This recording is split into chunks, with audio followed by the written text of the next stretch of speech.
अशा प्रकारे येणाऱ्या काळामध्ये महाराष्ट्र समृद्ध होणार आहे आणि त्या समृद्धीमध्ये महाराष्ट्रातल्या नव्या पिढीचा वाटा कसा वाढेल यासाठी आपण नेमकं काय काय करताय आम्हाला ऐकायला आवडेल विस्ताराने। मला असं वाटतं की महाराष्ट्रातला जो सामान्य माणूस आहे, आमची जी युवा पिढी आहे, त्या युवा पिढी करताच हे सगळं चाललेलं आहे। कारण आज आपण बघा की आपला देश असेल किंवा महाराष्ट्र असेल, याच्यामध्ये मोठ्या प्रमाणात तरुणाई आहे आणि या तरुणाईच्या हाताला जर काम द्यायचं असेल तर आपल्या अर्थव्यवस्थेला चालना द्यावी लागेल।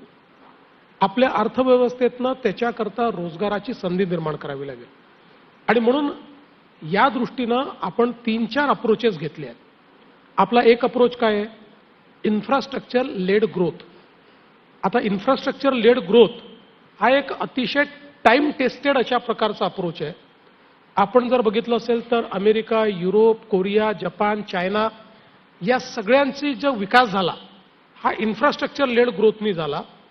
ते इन्फ्रास्ट्रक्चर तयार करत गेले, त्यातनं रोजगाराच्या संधी निर्माण होत गेल्या, त्यांनी संपूर्ण अर्थव्यवस्था ॲक्सेलरेट झाली आणि त्यातनं समृद्धी आली। दुसरा पोर्ट लेड डेव्हलपमेंट आहे, ज्याच्यामध्ये आपण वाढवणसारखा आज एक बंदर तयार करतोय। आपल्याला माहिती आहे की जगाच्या पाठीवर ज्याच्याकडे मॅरिटाईम ताकद आहे तोच जगावर राज्य करतोय।